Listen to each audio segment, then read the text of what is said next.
디모데전서 1장 12절부터 17절까지의 말씀입니다. 우리 한 절씩 교독하시고 마지막 17절 합독하도록 하겠습니다. 12절 제가 먼저 읽도록 하겠습니다. 나를 능하게 하신 그리스도 예수 우리 주께 내가 감사함은 나를 충성되이 여겨 내게 직분을 맡기심이니 내가 전에는 비방자요 박해자요 폭행자였으나 도리어 긍휼을 입은 것은 내가 믿지 아니할 때에 알지 못하고 행하였음이라. 우리 주의 은혜가 그리스도 예수 안에 있는 믿음과 사랑과 함께 넘치도록 풍성하였도다. 믿보다 모든 사람이 받을 만한 이 말이여 그리스도 예수께서 죄인을 구원하시려고 세상에 임하셨다 하였도다. 죄인 중에 내가 괴순이라. 그러나 내가 긍휼을 입은 까닭은 예수 그리스도께서 내게 먼저 일체 오래 참으심을 보이사 후에 주를 믿어 영생 얻는 자들에게 본이 되게 하려 하심이라. 함께 받습니다. 영원하신 왕 곧 썩지 아니하고 보이지 아니하고 홀로 하나이신 하나님께 존귀와 영광이 영원 무궁하도록 있을지어다. 아멘. 오늘 함께 읽은 이 본문의 말씀 의지해서 부르심의 감격으로 충만한 신앙, 부르심의 감격으로 충만한 신앙이라고 하는 제목으로 오늘 주님 말씀 증거하도록 하겠습니다. 저와 여러분이 함께 이렇게 신앙생활을 할 때 우리가 개인적으로 내가 신앙생활 중 가장 행복하다라고 느낄 때가 있을 거예요. 근데 그 중에 한 가지가 대표적으로 이 부르심의 감격이 내 안에 충만할 때입니다. 이 부르심이라고 하는 건 크게 소명과 사명으로 나뉩니다. 그냥 간단하게 말씀드려서 소명은 무엇이죠? 하나님께서 내 사람으로 부르신다. 하늘의 콜링을 받는다 해서 하나님의 콜링을 받는다 해서 이게 소명. 그리고 하나님의 것이 딱 되고 나서 하나님께서 이제 내 사람에게 내 일을 맡겨서 보내시는 것. 이게 사명의 부르심이죠. 소명의 부르심. 우리 모두 소명의 부르심을 받았고 또 하나님의 때에 사명의 부르심을 받아서 그리고 세상으로 나아갑니다. 그러니까 저와 여러분이 신앙생활을 할 때 가장 행복한 때가 바로 이 부르심에 있어요. 내가 처음으로 예수님을 믿던 날, 그리고 내 삶 가운데에서 말씀을 통해서든 기도를 통해서든 사람들과의 대화를 통해서든 내가 이 일을 하기 위해서 부름을 받았구나라는 것을 처음 깨달아서 그 감격으로 충만해지던 때, 그때는 우리 정말 너무너무 날아갈 듯이 행복하죠. 그러니까 저도 그랬거든요. 제가 이제 재수를 했어요. 재수를 했는데 이제 19살부터 20살 그렇게 넘어가는 그 겨울에 이제 이 가방 안에 이게 조금은 이제 저희가 서로를 좀 이해했으니까 제가 이제 성격이 조금 이렇게 확실한 게 좀 있어요. 그러니까 이렇게 할 거면 하고 안 할 거면 안 하고 좀 이런 게 확실한 게 있어요. 할 거면 제 전부를 걸어서 해야 되는 이제 그런 게 있는데, 그래서 이제 제가 그때 이제 좀 여러 가지 좀 사춘기도 겹치고 이런 일이 있어서 참 유치하긴 한데 어쨌든 하나님께 이제 기도를 하러 가는데 이제 하나님께 답을 달라고 그랬어요. 그러니까 만약에 답을 안 주시면 저 강남 금식기도원에 제가 기도를 하러 갔는데 저 산 언저리에 이제 저는 이제 그곳에서 제 인생을 마감하겠습니다라고 해서 그 마감을 할 수 있는 도구를 제 가방 안에 챙기고, 그리고 한편은 또 성경책을 챙기고 그러니까 이제 아주 이제 선과 악을 함께 가방 안에 넣어가지고 이제 그냥 갔어요. 그리고 이제 저희 부모님은 그냥 제가 기도하러 간다고 하고 제가 설마 그런 일을 할지는 모르셨겠죠. 그러나 이제 저는 이제 이미 각오가 돼 있었고, 그리고 거기에는 이제 또 공책 한 권에는 이제 하나님께서 제 인생 가운데 해결해주지 않았던 이제 수백 가지 문제를 이제 적어서 이제 그냥 금식기도원으로 들어가는 거예요. 그래서 이거에 답을 안 주시면 이제 끝인 거죠.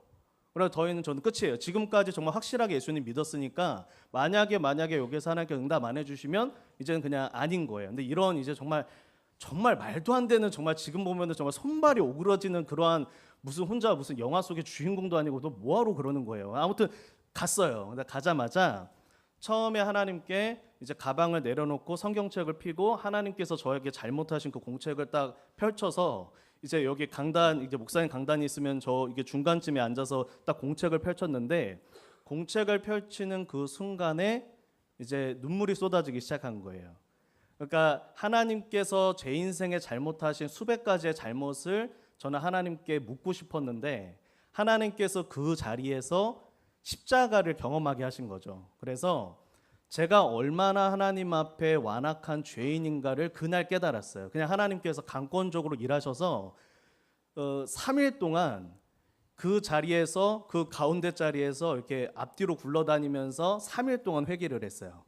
펑펑 울면서 두루마기 휴지를 다 쓰면서 옆에 있는 권사님들은 막 이 청년 은혜 받았다고 막 좋으셔갖고 휴지 계속 갖다 주시고 그러니까 근데 문제는 저 눈물이 마르지가 않으니까 그러니까 목사님이 여기에서 재밌는 간증을 해도 전 울고 여기에서 뭘 이야기해도 계속 눈물만 나는 거예요. 왜냐하면 예수 이름만 들리면은 그 폭포수 같은 눈물이 이제 제 안에서 터져 나오는 거예요. 그리고 그때 하나님께서 이제 어머니가 이제 아들을 못 낳아서 이제 조금 이제 시어머니에게 많이 구박을 받으셨거든요. 그래서 하나님께 이제 그 기도를 하신 거죠. 아들을 주시면 주의 종으로 바치겠다라고 하는 저와 상의 없는 그 서원 기도를 하나님께 드려서 3년 만에 이제 제가 태어난 거예요. 그러니까 저는 어렸을 때부터 제가 목사가 돼야 된다라고 그냥 들었던 거죠. 근데 그거가 20살에 강단 금식 기도를 처음 들어가는 순간에는 제 마음속에 없었어요. 왜냐하면 그게 저의 기도가 아니었잖아요. 근데 하나님께서 예수님을 믿는 그 믿음의 부르심과 이 목사에 대한 부르심을 그날 같이 주신 거예요. 그러니까 이제 저는 이제 말로 할 수가 없는 거죠. 말로 다 표현할 수가 없는 거예요.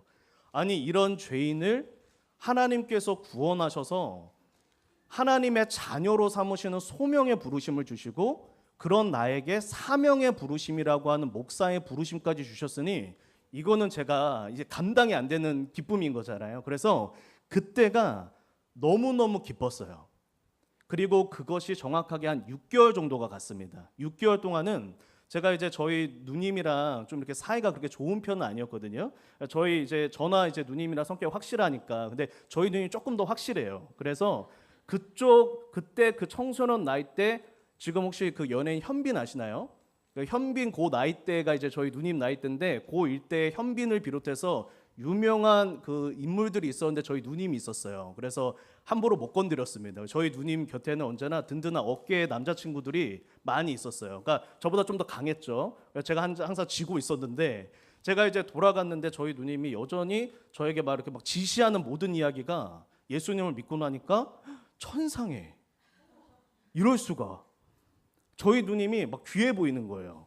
그리고 막 뭐든지 다 해주고 싶은 거죠. 그리고 저희 누님이랑 이야기를 하는데 아예 화날 생각이 거의 6개월 정도를 아예 머릿속에 저는 그때 그걸 처음 알았죠. 이게 성령 충만하면 그럴 수 있다는 걸 아는 게 정말 20살 혈기왕성한 남자가 정말 한 6개월 정도에 머릿속에 죄라는 단어 자체가 떠오르지 않을 정도로 충만함이 임한 거예요.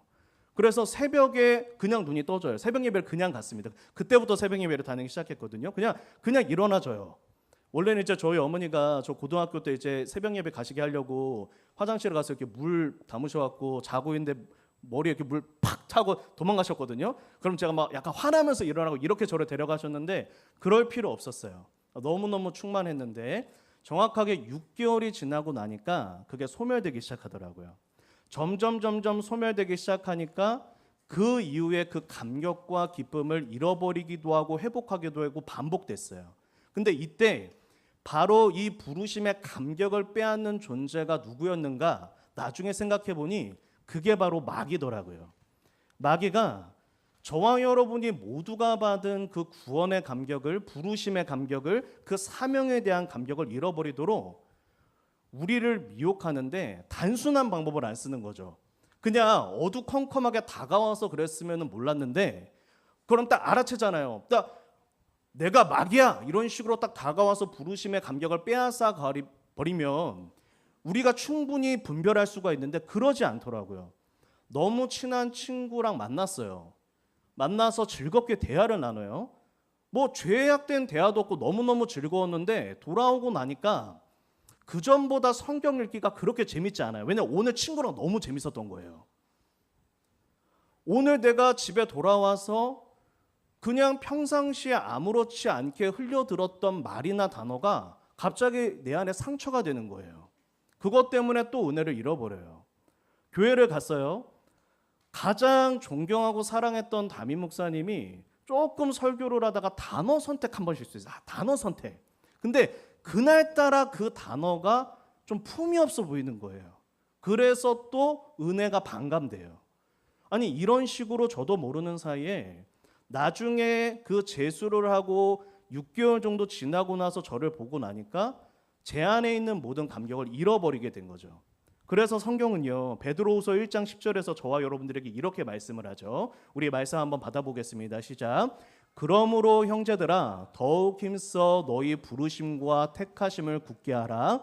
너희가 이것을 행한즉 언제든지 실족하지 아니하리라. 아멘.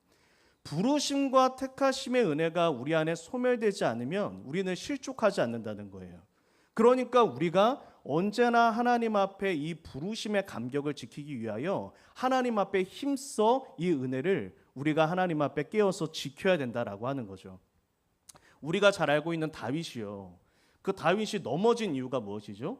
여러 가지가 있죠. 뭐 영적으로 게을러지기도 했었고 또 교만해진 부분도 있었고 이미 저희가 좀 오해하는 게 밧세바 사건 때 한 번에 넘어졌다라고 생각을 하는데 이 사무엘 상하를 잘 읽어보시면 이미 조짐이 보여요. 이미 다윗이 예전 같지 않습니다. 밧세바 사건 있기 전에 그 전에 신앙 고백 자체에도 조금씩 문제가 생기기 시작해요. 그때 자기를 진단하지 못했죠. 그런데 이때 다윗이 넘어진 대표적인 이유 중에 하나가 그가 부르심의 감격이 메말랐기 때문이에요.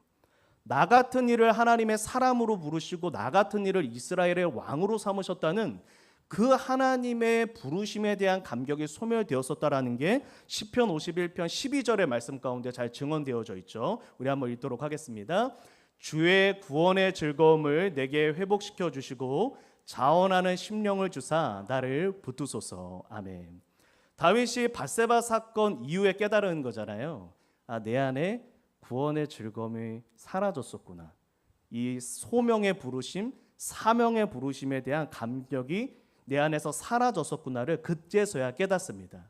그래서 저는요, 오늘은 이 본문의 말씀을 통해 부르심의 감격으로 충만한 상태인 이 사도 바울, 특별히 사도 바울이 이 고백을 남길 때는 이제 그가 노년의 사도가 되는 거예요. 그리고 디모데 전서 이후에 후서 때 뭐 하죠? 나 이제 곧 전제와 같이 불태워진다고 말하죠. 디모데 전서는 이제 사도 바울이 죽기 가까워지는 그 시점이었습니다. 그러니까 사도 바울은 그가 그의 모든 사명의 부르심을 완수하기 직전에도 부르심의 감격으로 충만한 상태였다는 거예요. 그러면 어떻게 사도 바울이 이 부르심의 감격을 잃어버리지 않고 하나님 앞에 일관되게 지켜나갈 수 있었는가? 오늘은 그것에 대한 오늘 질문에 대한 답을 한번 나눠보려고 합니다. 우리 다음 질문 한번 보여주세요. 우리 소성희 집사님, 저희가 우리 오시는 요셉 집사님 이렇게 영어를 하셔서 항상 밑에 자막을 넣어드리는데 제가 여기 밑에 자막을 고민하면서 넣었는데 이게 맞는 건지 모르겠어요. 혹시 오늘 예배 시간에 말씀하지 마시고 예배 다 끝나고 제가 번역한 거 중에 좀 이게 안 와닿는 게 있으면 저한테 좀 알려주세요. 이걸 좀 제가 점검 받을 데가 없어서 지금 제가 이게 맞는 건지 모르겠어요. 영어를 손 놓은 지가 오래가 돼가지고요. 자, 그래서 오늘 어떻게 부르심의 감격으로 충만할 수 있는가에 대해서 오늘 말씀을 함께 나누려고 하는데요. 오늘 이 답을 우리는 15절의 말씀에서 찾을 수 있어요. 15절의 말씀입니다. 우리 말씀 한번 받도록 하겠습니다. 시작. 밑보다 모든 사람이 받을 만한 이 말이여 그리스도 예수께서 죄인을 구원하시려고 세상에 임하셨다 하였도다. 죄인 중에 내가 괴순이라. 아멘. 우리 성도 여러분들 이렇게 아시는 분들도 있을 거예요. 사도 바울이 자기 자신에 대한 신앙 고백이 세 단계로 깊어집니다. 그러니까 그가 예수를 만나고 나서 자기 자신에 대한 고백을 하는 것이 세 단계로 진행이 되는데 그가 처음으로 자기 자신에 대해서 고백했을 때 이렇게 고백을 해요. 고린도전서 15장 9절의 말씀입니다. 그가 처음에 자기 자신에 대해서 고백을 할 때 고린도전서에서는 내가 사도 중에 가장 작은 자입니다라는 고백을 해요. 이때까지만 하더라도 자기 자신이 모든 위대한 사도들 중에서는 가장 작은 자입니다라는 고백을 해요. 그 이후에 이 사도 바울이 감옥에 갇힙니다. 하나님을 향한 헌신의 깊이도 깊어지고 고난의 깊이도 깊어져요. 하나님을 향한 열정도 더 커지고 하나님을 위한 환난도 더 많은 것을 경험하고 나서 에베소서에서 그가 이렇게 고백을 하죠. 모든 성도 중에 지극히 작은 자입니다. 그가 이 두 번째로 이 고백을 합니다. 에베소서 3장 8절에요. 그리고 그가 그의 사역 가운데 가장 극심한 환난을 겪고 이미 그가 수많은 태풍도 만나보고 그 다음에 핍박도 당해보고 굶주림도 당해보고 온갖 환난을 경험하고 나서 그의 신앙이 가장 무르르 익었을 때 오늘 본문의 1장 15절 한번 읽어주세요. 죄인 중에 내가 괴순이라 라는 고백을 합니다. 영어 성경으로 뭐라고 되어 있죠? The worst. 자기 자신이 모든 사람들 중에 가장 악하고 가장 저급인 사람이라고 자기 자신을 표현하고 있어요. 그러니까 사랑하는 성도 여러분, 저와 여러분들이 신앙이 깊어질수록 우리 안에 생겨나야 되는 고백이 있는데 그 고백은 무엇이냐면 이런 나를 부르신 하나님의 은혜에 대한 감격인 거죠. 그러니까 내 신앙이 지금 자라났다, 내 신앙이 성숙해지고 있다라는 것의 증거는 무언가 내가 다룰 수 있는 사역의 종류가 많아졌거나 혹은 내가 평소에 잘 쓰지 않던 어휘가 조금 더 이 신앙 어휘의 표현이 좀 고급스러워졌거나 아니면 내 직분이 달라졌구나, 이거에 나의 신앙의 깊이가 달려있는 것이 아니라 나 자신에 대해서 하나님 앞에 정직한 자기 인정이 되는 거예요. 점점점 거울에 비친 나를, 나 자신의 모습을 그대로 보게 되는 거죠. 그러니까 성도 여러분, 이걸 한번 생각해 보세요. 때로 우리 삶에 어려움이 생겨요.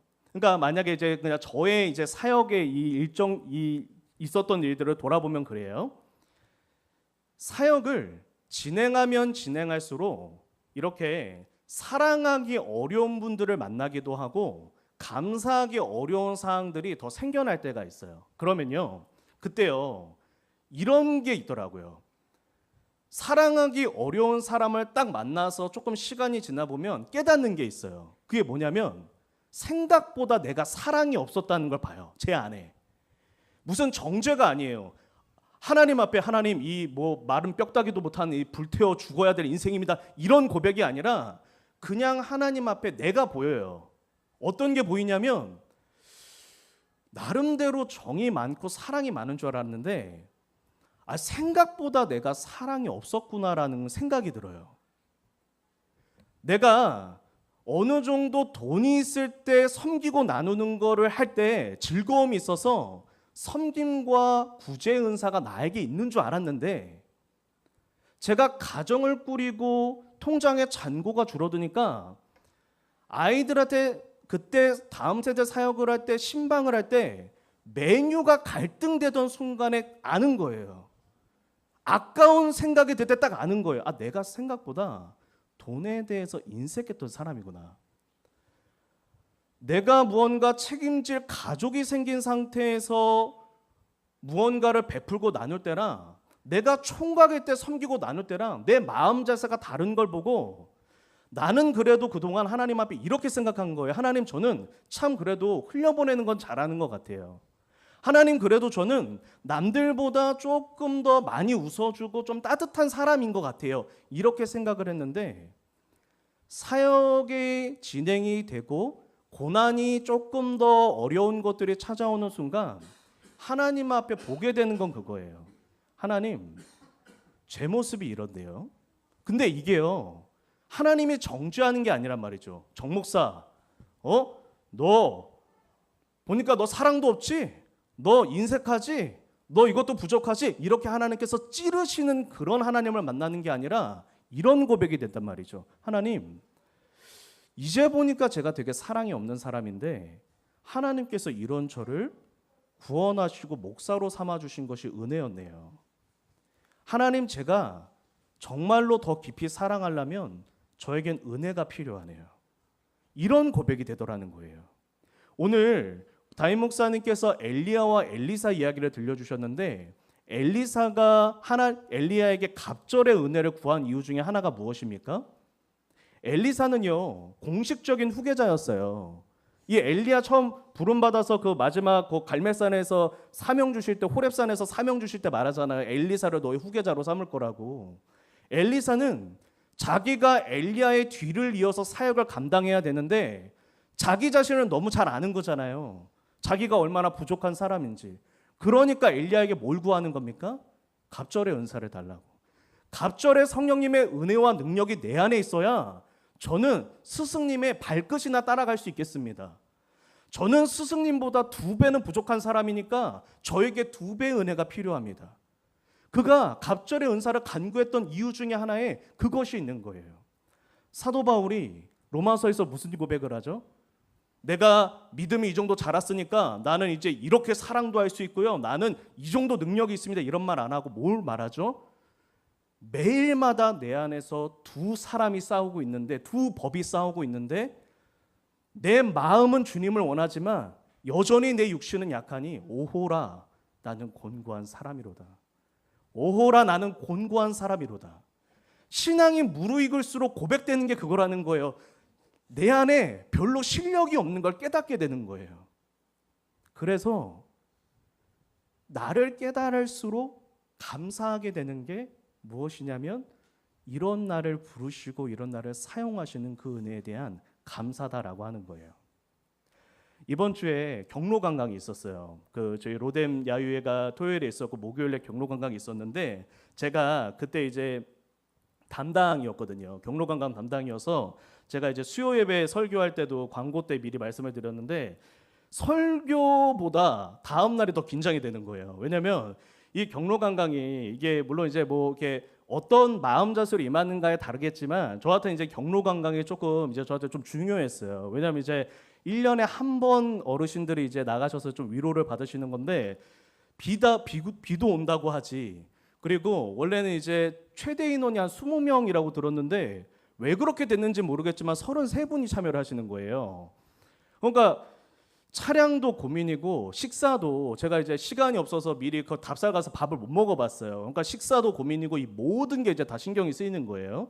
근데 그래도 주님의 은혜 가운데 그 다음 날 이제 그 권사님들과 집사님들과 함께 경로 관광을 했는데 다행히 너무너무 좋아해 주셨어요. 오전에 가셨는데 너무 좋아하시니까 제가 갑자기 막 에너지가 막 2배로 나온 거예요. 너무 기쁘니까 막 만나는 분들마다 이 오전에 제가 정말 비장의 무기처럼 꺼냈던 그 장소가 하나님의 은혜 가운데 딱 저희가 도착했는데 비가 그치고 구름이 끼고 거기에 이제 너무나 완벽한 제가 생각해도 저 스스로를 칭찬하고 싶을 만큼 너무 완벽한 장소로 간 거예요. 그래갖고 막 지금까지 역대 경로 관광 중에 제일 좋다고 이거를 거의 한 10분한테 물론 아닌 분들도 있으시겠지만 저한테는 뭐 좋은 이야기만 하실 테니까 뭐 어쨌든 그 자리에서 너무 기뻐요. 그리고 이제 다 끝나고 이제 저희가 경로 관광 마무리하는 시점에 두물머리에 잠깐 들렸어요. 잠깐 이제 거기서 잠깐 이제 산책하고 돌아오는 건데 제가 이제 혼자 이제 모든 긴장이 다 풀려서 혼자 강을 바라보고 있었어요. 그날 이제 이 어제 막 설교와 막 이런 게 문제가 아니라 이게 너무 잘 맞췄다는 생각에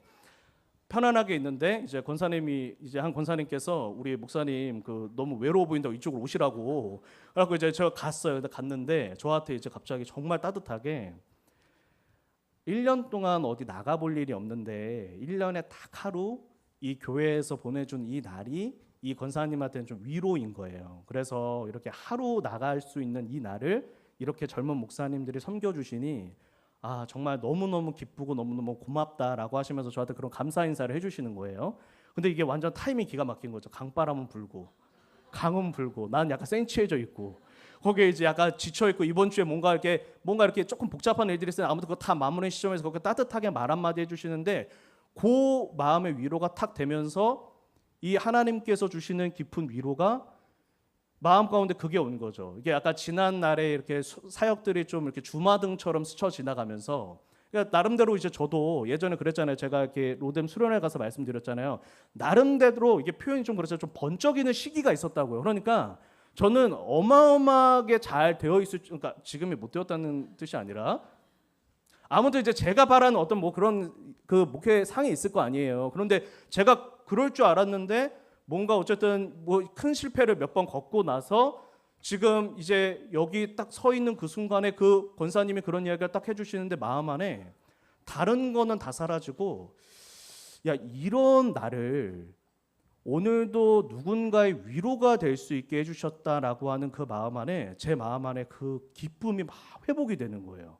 기가 막혔죠. 그리고 딱 돌아와서 카톡방을 열었더니 우리 로뎀의 영상이 갑자기 올라와 있어가지고 제가 거기까지 그냥 그날 더블로 은혜를 받아가지고 너무 기뻐서 그날 정말 이렇게 마음 안에 있던 이런 것들이 이제 다 회복이 되는 그런 은혜를 경험했어요. 근데 그때 제가 다시 한번 깨달은 거죠. 무엇을 깨달았냐면 사역 중에도 가장 행복한 때는 큰 교회에 있을 때 행복하지 않았거든요. 큰 교회에 있다고 해서 뭔가 번쩍이는 사역을 한다고 해서 그때 막 정말 가장 많은 인원이 모였을 때가 한 1,000명 모였을 때 그때 막 앞에서 그때 진짜 여러분 그런 게 있어. 원래 그런 집회 장소에서 설교를 하고 기도 인도를 하면 스타가 돼 있어요. 안 믿기시죠? 진짜예요. 그래서 설교를 다 끝내고 기도에 딱 끝나고 나면 막 나와서 애들이 와서 사진 찍자고 해요. 진짜라니까요. 안 믿기시죠? 안 믿기시겠지만 내려오면 막 사진 찍자고 그래요. 그래 악수 한 번만 해달라고. 근데 그때도 행복하진 않았어요. 무언가 삶 가운데에서 좋은 환경에 있다고 해서 행복하지도 않았고 내가 정말 가장 마음에 맞는 성도들과 함께 있다고 해서만도 행복한 게 아니었어요. 이번에도 다시 한번 깨닫고 되새겼던 것은 무엇이냐면 가장 행복한 때는 이 부르심의 감격이 회복되어 있는 때인 거예요. 이런 나를 구원하셨고 이런 나를 목사로 부르신 하나님의 은혜에 대한 감사가 회복되어져 있을 때가 내가 누구와 있든지 간에 무엇을 하든지 간에 그때가 가장 행복하더라고요. 그때가 하나님 앞에 초심을 잃지 않고 정말 경건한 마음으로 하나님 앞에 사역할 수 있는 그것이 바로 이 마음 가운데 있더라고요. 그래서 욥기 42장 6절의 말씀을 보면요. 이 욥이 유명한 고백을 합니다. 우리 말씀 한번 받아볼게요. 시작. 그러므로 내가 스스로 거두어 드리고 티끌과 제 가운데에서 회개하나이다. 아멘. 성도 여러분, 이때 티끌과 제 가운데에서라는 말은 이걸 내가 뒤집어 씌웠다라는 건데요. 이 표현이 내가 티끌이고 내가 제임을 깨달았습니다라는 표현이에요. 이거요. 하나님께서 욥을 한 번도 정죄 안 했거든요. 여러분 우리 욥기 읽으면서 욥이 막 이런 이야기 하잖아요. 하나님 저 왜 태어나게 했어요? 하나님 이해 안 돼요. 이거 가지고 혹시 정죄하실 수 있는 분 있으세요? 이거 정죄하시면 절대 안 되는 거죠. 이거는 욥의 죄가 아니라 욥의 탄식이에요. 비명입니다. 우리는 살아있으니까 아프면 소리 질러요. 그러니까 성도 여러분 항상 기억하셔야 돼요. 어떤 삶 가운데 불평이 터져 나와요. 그것 때문에 하나님 앞에 하나님 이 찢어 죽일 주인 오늘도 불평했습니다. 이러지 마세요. 힘드니까 아프니까 불평이 나오는 거예요. 진짜로 하나님 앞에 완악한 건 그 불평 때문에 내가 진짜로 주님을 떠나버리고 정말로 내가 극단적인 행동을 하고 폭력으로 나타나고 그게 아니라 내가 비명 지르는 이유가 뭐예요? 불평하는 이유가 뭐예요? 회복하고 싶다는 거잖아요. 살려달라는 거잖아요.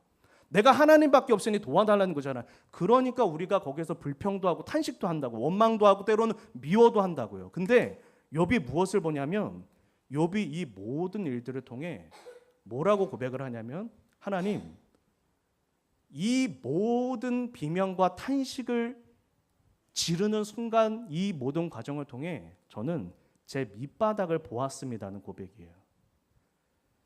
욥이라고 하는 의로운 사람이 그 엄청난 어려움들을 만나서 어쩔 수 없이 본인도 불평을 할 수밖에 없는 한 명의 인간이라는 걸, 어쩔 수 없이 본인도 하나님 앞에 따져 물을 수밖에 없는 그러한 한 명의 인간일 뿐이라는 걸 그가 여기서 겸손히 고백합니다. 하나님, 티끌과 제 가운데에서 제가 했던 말을 거두어 드립니다. 하나님께 쏟아놓았던 모든 불평들을 거두어 드립니다. 제가 진짜로 하나님 앞에 완악한 죄를 지었습니다. 이런 뜻이 아니라 하나님, 내 모습이 하나님 앞에 매일 하나님 앞에 의로운 제사를 드리고 의인이라 칭함받는 저였지만 저도 하나님 앞에 한 명의 부족한 사람이었다는 걸 고백합니다. 하나님께서 이 고백을 받으시고 모든 것을 회복시켜 주시죠. 그러니 성도 여러분, 때로 인생 가운데 어려움과 힘든 일이 찾아와서 부부간에 갈등이 나서 다툼이 나고 서로 간에 막 있을 때 막 보이잖아요. 가끔 그럴 때 있잖아요. 부부간에 서로 간에 싸우면서 사실은 서로 마음에 미안하실 때도 있죠. 그러실 때 있잖아요. 사실은 말하면서도 자기 스스로도 자기가 이해가 안 될 때가 있어. 나 왜 이렇게 싸나울까? 내가 여기서 한 발만 뒤로 가주면 되는데 여기 안 되는구나. 서로 간에 사실은 싸우면서 말은 표현 못하지만 서로가 서로를 알아요. 우리는 어른이니까 싸우다 물론 이제 나는 전혀 안 그래 라는 분도 간혹 있을 수는 있지만, 모든 싸움이나 하는 가운데에서 우리 그거잖아요. 100% 상대방의 잘못보다는 나도 있어요. 우리는 그거를 봅니다. 그때마다 하나님 앞에 우리에게 필요한 건 무엇이냐면, 그때마다 하나님 앞에 그걸 고백하며 나아가는 거예요. 하나님, 어제도 부부싸움 가운데, 아니면 육아 가운데, 아니면 무언가 회사 생활과 사람들과의 관계 속에서 저를 봤습니다. 이 금쪽 같은 내 아이에게 불일 듯 화가 일어나는 나를 보면서 난 나를 봤습니다. 하나님, 그런데 이런 나를 아들 삼아주시고 딸 삼아주시고 나에게 사명을 주셔서 감사합니다. 이런 고백이 쌓여지다 보면 우리 안에 부르심의 감격이 충만하고 풍성하게 회복되어진다라고 하는 것입니다. 오늘의 마지막으로 설교 이 성경 구절 한 구절을 좀 읽었으면 좋겠는데요. 우리 이 성경 구절 한번 읽도록 하겠습니다. 18절과 19절의 말씀이에요. 오늘 본문이 시작된 그 단락의 마지막 구절입니다. 우리 읽도록 하겠습니다. 시작. 아들 디모데야, 선한 싸움을 싸우며 믿음과 착한 양심을 가지라. 어떤 이들은 이 양심을 버렸고 그 믿음에 관하여는 파선하였느니라. 아멘. 반주 넣어주셔도 되고요.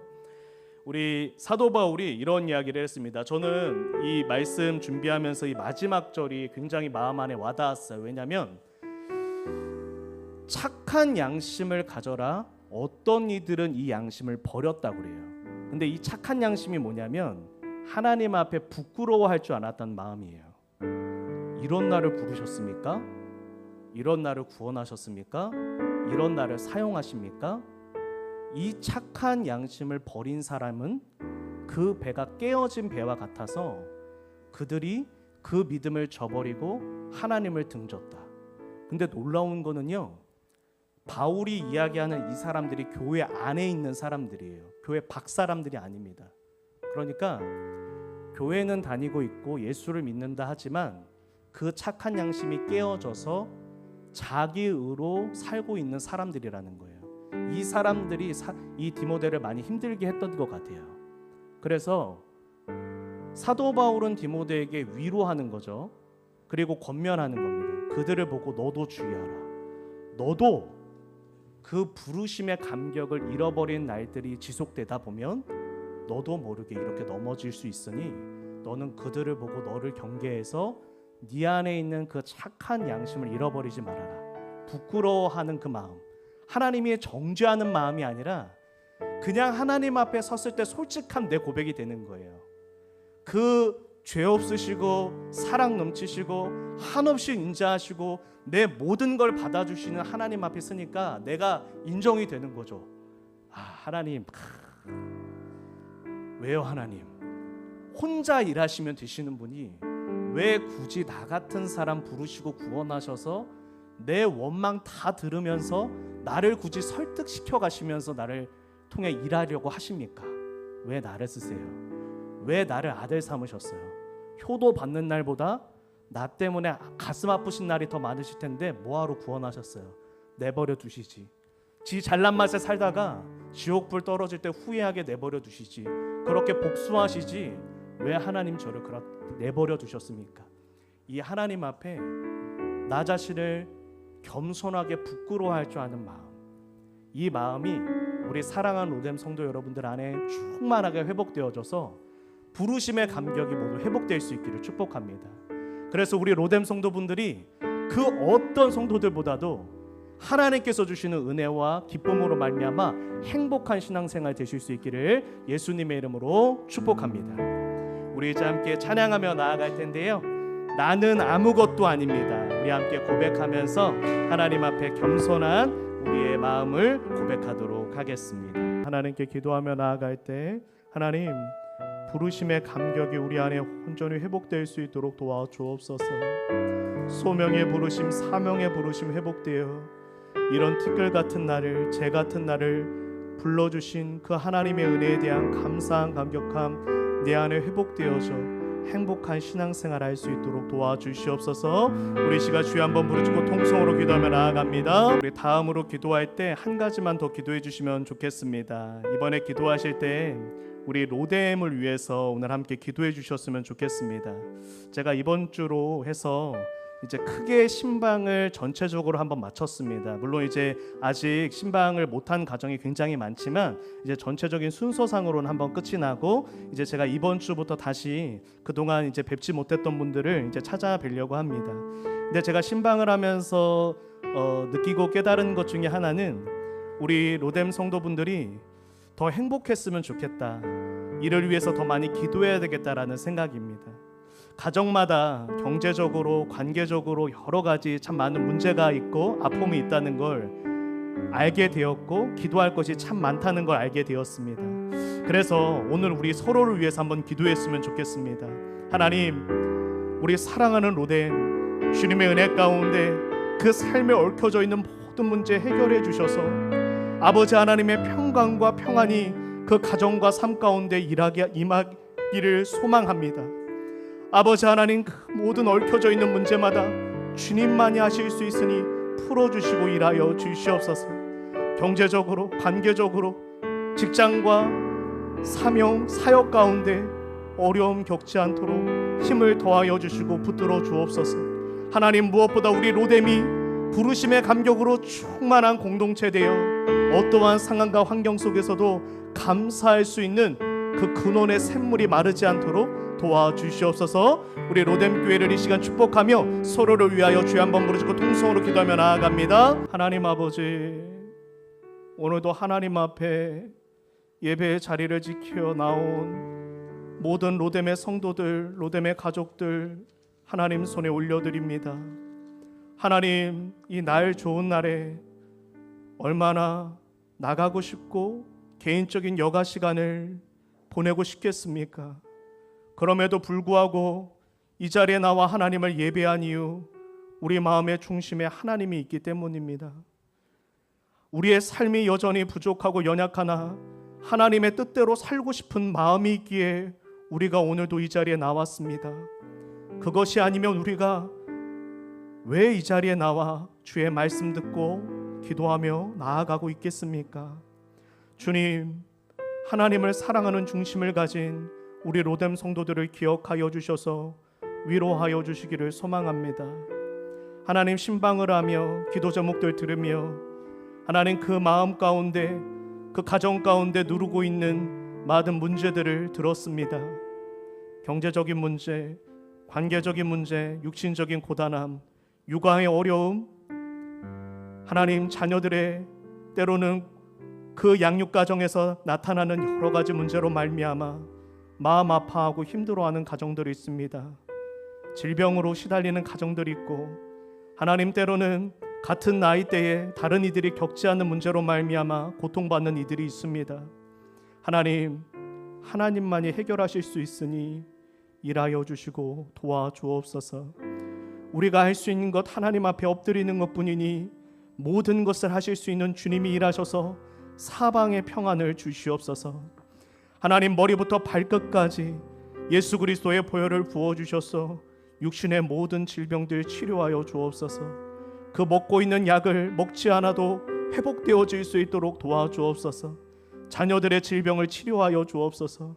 하나님, 부모님의 모든 아픔을 주님께서 치료하여 주옵소서. 육신적인 고단함을 위로하여 주옵소서. 신앙적인 갈등과 또 신앙의 회복을 열망하는 이들이 있습니다. 응답하여 주시고 도와주시옵소서. 하나님 아버지, 풀어질 수 없는 인간적인 고민으로, 인간적인 계획으로는 도저히 풀 수 없는 그 문제들 해결하여 주시어서 가정들마다 평강과 평안을 누릴 수 있도록 도와주옵소서. 하나님, 무엇보다 우리 로뎀 공동체 부르심의 감격으로 충만하기를 소망합니다. 원하는 사역을 하고 원하는 일을 하고 내가 원하는 환경에 있고 내가 원하는 사람들과 함께 있다고 우리 안에 있는 근본적인 기쁨이 회복되지 않는 것을 깨닫습니다. 우리 안에 하나님을 향한 이 부르심의 감격에 대한 감사의 마음이 온전히 회복될 수 있도록 오늘 이 예배 가운데 일하여 주옵소서. 이런 나를 구원해 주셔서 감사합니다. 이런 나를 사랑해 주셔서 감사합니다. 이런 나를 하나님의 사람으로 사용해 주셔서 감사합니다. 그 감사함에 그 샘물이 마르지 않는 우리 모두 될 수 있도록 도와주시고 함께하여 주시옵소서. 지금은 우리를 죄와 죽음에서 건지신 주 예수 그리스도의 은혜와 영원토록 변함없는 하나님의 신실하신 사랑과 성령 하나님의 감동감화 교통 충만케 하심과 이해하심, 공감하심, 도우심의 은혜가 오늘 이 시간 나 자신을 하나님 앞에 겸손하고 정직하게 내려놓으며 그 부르심의 감격으로 충만해지기를 소망하고 열망하는 모든 하나님의 사랑하는 권속들 위해, 그리고 그 가정들 위해, 그 자녀들의 모든 앞길 위해 이제로부터 영원토록 함께 하시기를 축원하옵나이다. 아멘.